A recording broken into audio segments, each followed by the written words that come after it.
Hey guys, it's Tetor. Back with another video. This video will be about fiber maxing. I'm going to see what Dr. Karan is doing and to see if he like truly is a vegan and like he's like supporting like the wrong way of like improving your body. So yeah. Hi, I'm Dr. Karan, a certified poop whisperer, and I've got something to tell you that might sound surprising coming from a doctor. What is surprising? Tell me. Years, I gave my patients the same advice every other doctor gives. Eat more fiber, add more veggies, throw in some fruit. But let me be real, that advice is almost useless for most It is always useless. Fiber is an anti-nutrient. It cannot be digested. So therefore fiber is just like not available and not good for humans. people. And not because fiber doesn't work, it absolutely does, but because nobody actually wants to eat healthy. They just want to look great, feel great, and keep moving. Meanwhile, most are walking around as mobile biohazard zones, hauling around a week's worth of rotting cargo in their backdoor lounge like it's totally normal. And it's all because of one massive lie about fiber. And today I'm going to expose that lie and give you the real fix. It takes less than 2 minutes a day, and no, your kitchen won't end up looking like a rabbit's fever dream. Let's get started. My Indian grandmother would Fiber is still bad for you. I feel like the video will be like kind of like irrelevant in terms of just like explaining what like fiber truly is, and like I feel like he'll like eventually come to the conclusion that like fiber is like bad. Like not in this video, but like in the future, he definitely will. Disown me for saying this, but all vegetables are not a good source of fiber. When most I agree. The vegetable fiber in itself is inferior to like something like fruit fiber, and fruit fiber is like also like not the best for humans, like really. But like vegetables is the worst because like the most insoluble form of fiber, and fiber is already like very insoluble. people think of fiber, they picture salads, lettuce, spinach, kale, cucumbers, and tomatoes. All the Instagram-worthy, healthy foods that look great in photos, but mysteriously taste like sadness. Now, veggies do have fiber, but the problem is they don't have nearly enough. A big salad, the kind that makes you feel like you've unlocked optimal health and moral superiority, might have 5 grams of fiber. Now, salads are great because they give you The less fiber, the better. People who like tend to eat more fiber, they themselves like experience like more constipation, more anal bleeding, more pain, because like it literally like blocks like your like bowel and like is like an anti-nutrient. So like therefore it's like very bad for you, and in itself it's just harmful because it just blocks things and it binds to like nutrients and minerals and it's an anti-nutrient. So having more fiber is not a good thing. I heavily disagree. vitamins, minerals, antioxidants, micronutrients, all the stuff your body actually needs. But when it comes to hitting your fiber goals, eating salads is like bringing a knife to a gunfight. To hit just the bare minimum of 30 grams of fiber a day, you'd need to eat 4 or 5 massive salads every single day. And no one's doing that. Who would eat like a salad like genuinely? It's like kind of disgusting. It tastes really bad. Not even the Instagram influencers pretending they are. And if you really want to feel amazing, research says you need closer to 40 or even 50 grams of fiber. The foods that actually pack a fiber punch aren't the ones you hear Wait, about. what was that? Epidemiology. This is the adequate intake of fiber. It's like by government. It's not like specialized for like people. It's just like trials, recordings. Like epidemiology is not like actual science. It's just like normal like experiments, and it's just like not actually like that accurate. Like a study could be like about seed oils like in itself like being good for heart disease, like these articles saying that from like trials and like assumptions and like correlations, but like it's not like cause and effect. It's not like seeing the root cause, so like therefore it's not true. Or even 50 grams of fiber. The foods that actually pack a fiber punch aren't the ones you hear about. A can of chickpeas has more fiber than 3 salads combined. A handful of chia seeds is way more effective than a plate of vegetables for fiber. Frozen raspberries, black beans, Again, I feel like with like seeds, like lentils, beans, chia seeds, they're probably like the worst form of fiber in like any food in general. Because like seeds are very toxic and they're like the plant's offspring, and like they have like no essential micronutrient. So like never eat these foods at all because like they're designed for like enslaved people, and we're like humans, so like we like try our best on meat and like raw foods and raw milk. So like never eat this.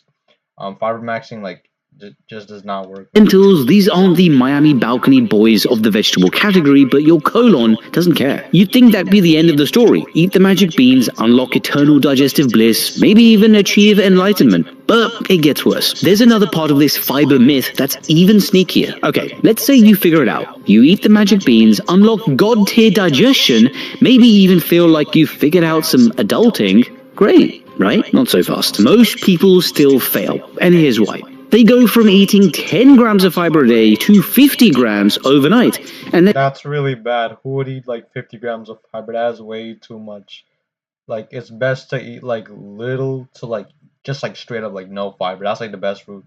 50 grams, that's like mass constipation, like so much like nutrients being taken away, like anti-nutrients, destroying your gut microbiome, not being in a healthy state, like it's very unhealthy. your gut flips out. Suddenly you're bloated, gassy, constipated, basically experiencing every circle of hell all at once. And then you start to think, fiber just doesn't work for me. My stomach's way too sensitive. That's not the problem. What's really happening is your gut bacteria, those trillions of little guys living in your digestive system, just got hit with a feast after starving for years, and they have no idea what to do with it. Picture a bunch of tiny organisms suddenly winning the lottery and immediately spending it all on cryptocurrency. There are two major mistakes people make when trying to fix this. Mistake one is you're giving the body the bricks but no water to move them.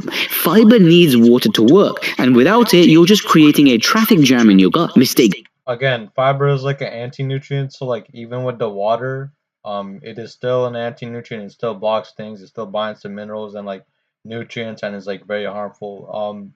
So like even with like water, it wouldn't work two is you're at overwhelming a all. microbiome that's been starved. Um, yeah, I do agree with this mistake. Fiber destroys the microbiome. It destroys the bacteria. It keeps our body unhealthy. It's not natural.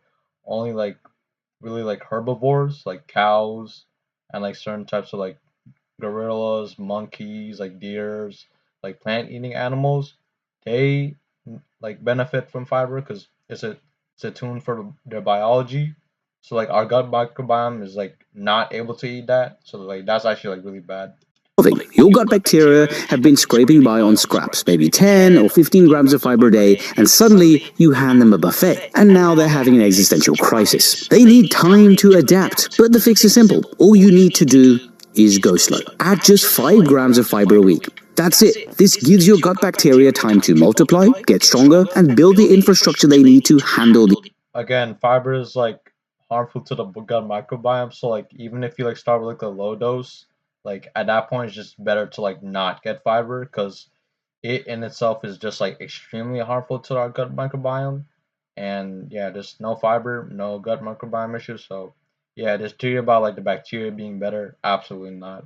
Like we're carnivores, so like how would it even like benefit like our gut? Like it's designed for like killing and eating animals. We're not like deers or like cows, like horrible increase. taste. Think of it as letting them hire extra staff before the holiday rush. And when you do this, you avoid the bloating, the gas, the rebellion happening in your stomach. Here's where it gets even more interesting. For decades, doctors have told people to just take psyllium husk. Why? Because in medical school, we learned almost nothing about the microbiome. Fiber was fiber, and psyllium was the go-to. Probably because it was the only thing anyone could spell correctly on the exam. But psyllium is what we call a monofiber. It's just one type of fiber with limited benefits. Your gut isn't looking for one type of fiber. It's an ecosystem with hundreds of different bacterial species. It's a mix of fibers that ferment at different points of your digestive system. Most cheap fibers ferment too early, leaving the bacteria in the lower part of the colon starving. And that's a problem because those bacteria produce butyrate, a super fuel for your gut. This is why modern fiber supplements like Loam are designed differently. Loam uses a 6-in-1 fiber blend. I'd recommend to like not use supplements because supplements are synthetic forms. They are not absorbable. They are not good for our body. Our body actually like takes out like more nutrients and gets more toxins from these like lab made concoctions. Never get supplements. I feel like it's better to just eat like raw organ meats and just like more meat in general and more dairy because they're the natural forms of like vitamins and like getting fiber in like a supplement form is kind of stupid. So like dog shit take.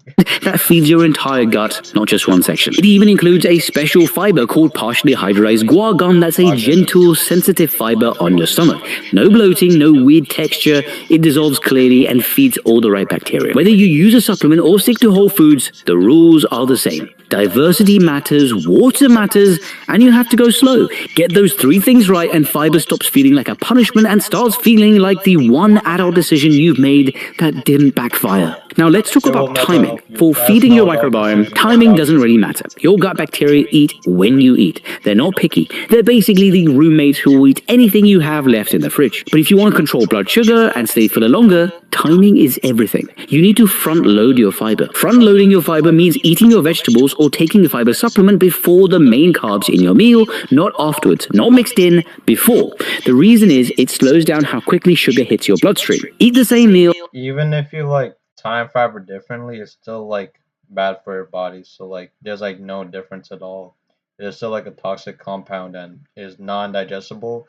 So like our gut microbiome, even with like these different fiber timings, like it's basically like eating poison in different times. Like our body, like literally does not need fiber. It's not like an essential micronutrient. So like why would timing like these toxins be like helpful to us? Like it's awful. But eat fiber first and your body reacts completely differently. When you eat fiber first, it forms a gel in your stomach that slows down how fast food moves through you. This means the carbs you eat are released into your bloodstream more slowly, keeping your blood sugar steady. No sugar spike, no crash an hour later that makes you wonder if you need a nap or an exorcism. And you stay fuller longer. It's simple. No measuring, no counting. Just make it a habit. Fiber first, then the rest of your meal. Salad before the pasta, fiber supplement before the breakfast, veggies before the rice, and this one small change can make a massive difference over time. Alright, now here's something most people, even most doctors, don't realize. It's not just about eating fiber, but where the fiber works in your digestive system. Even with like something like fiber, it is still like non-digestible. So like if you just get like fiber from like pasta or like other foods, it is still bad because pasta is like not natural. It's like a machine food. It's industrially processed. So you're gonna get like no micronutrients. You're just gonna get like a shit ton of fiber, and it's like not good. So I would advise against it. Most fibers, like inulin, ferment way too early in your colon, and by the time they reach the distal colon, the last section of your large intestine, there's nothing left. The bacteria down there are starving, forgotten. They're basically the Tamagotchi of your colon, and those bacteria are crucial because they produce butyrate, the compound that keeps your colon lining healthy and protects you from inflammation, from cancer, and Oh yeah, with butyrate, butyrate is a compound found in animal fats. So like if you just like get grass-fed butter or like some like ghee or like some of those like animal fats specifically, you'll get butyrate like the natural way, because like butyrate doesn't like come from plants directly. Like it's a helpful compound like the vitamins, but it actually comes from like animal fats, like especially like butter, because butter has like fat soluble vitamins. It keeps our hormones in check and is like arguably like the most like healthiest like fats for like humans to consume. other digestive issues. The best way to feed these digestive castaways is with legumes. Absolutely Yep. not. Beans. Not sexy, not trendy, maybe trending on TikTok, but absolutely essential. The Honda Civic of nutrition. Beans contain slow fermenting fibers that make it all the way to the distal colon before breaking down. And when they get there, they feed the butyrate producing bacteria. This is why cultures that eat legumes regularly, black beans in Latin America, chickpeas in the Middle East, lentils in India, have way lower rates of colon cancer and digestive problems. It's not a coincidence. It's not genetics. It's fiber doing its job all the way down the line. And the best part is, So like about this point, in India have way lower rates about of lower rates of colon cancer and digestive problems. If you eat like a ton of fiber, it'll block like parts of your abdomen and stop the nutrients. So like this in itself would be like epidemiology. It wouldn't be like actual science because there was no experiment. So like it could say something like seed oils are good for the heart, but in actuality it's bad. They could say, oh, lower rates of heart attack for seed oils, even though like the people who eat like more vegetables live a healthier lifestyle than like the people who eat the processed meats and like the like industrialized food. So this in itself cannot be justified because like these foods like are literally like prone to like causing colon cancer. They actually like cause colon cancer because like of the fiber and like the anti-nutrients and just like being a bad food in general. So like it is very different. But yeah, this would not be accurate. colon cancer and on health over time. But fiber isn't just about pooping. Thinking of it that way is like using a smartphone just to make calls. You're missing most of what it can do, and frankly, you wasted a lot of money. Fiber works throughout your entire body. Let's start with cholesterol. Soluble fiber binds to bile acids which contain cholesterol. Normally, your body reabsorbs these bile acids, but when fiber shows up, they get kicked out like the relative who brought up politics at Thanksgiving. That is good. Your body deserves to kick out fiber. Fiber is not an essential micronutrient. It is harmful. So if your body takes out fiber in this situation, then that is a very good thing. Liver then pulls cholesterol out of your blood to make more bile acids, lowering your cholesterol levels. I brought my own cholesterol down this way, not with extreme diets or giving up on flavor, just smart fiber intake. When it comes to hormones, fiber helps your body get rid of excess estrogen by binding to it in your colon. This can help. But also, it's not good to demonize cholesterol. Cholesterol is found naturally in animals. It is one of the 15 essential micronutrients. So like when someone has like a heart attack, they say it's like high cholesterol, high saturated fat. The cholesterol is an antioxidant. It helps our body. So like like when you see like a fire happens, like there's firefighters to the fire. The cholesterol is like the firefighters to the heart attack. They're the ones trying to stop the heart attack from getting worse. So the cholesterol is actually good. And there's like no two types of cholesterol in itself, because there are actually like one cholesterol, and that actually like turns into testosterone. So it is like different in that.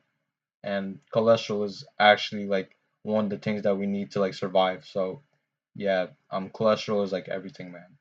To ease period symptoms like bloating or mood swings and reduce menopause-related gut issues. And then there's microplastics. New research shows that soluble fiber can trap microplastics and help your body excrete them. It's not a magic fix. You're not suddenly detoxing like you're bathed in a wellness influencer's green juice, but it's one of the few ways to get those toxins out. This is why I see fiber as systemic medicine. It helps your heart, your hormones, your gut, and even protects you from environmental toxins. Now let's face it, getting 40 plus grams of fiber a day is not easy. That's why 90. Yeah, 40 grams of fiber too much. I feel like just get like no fiber at all.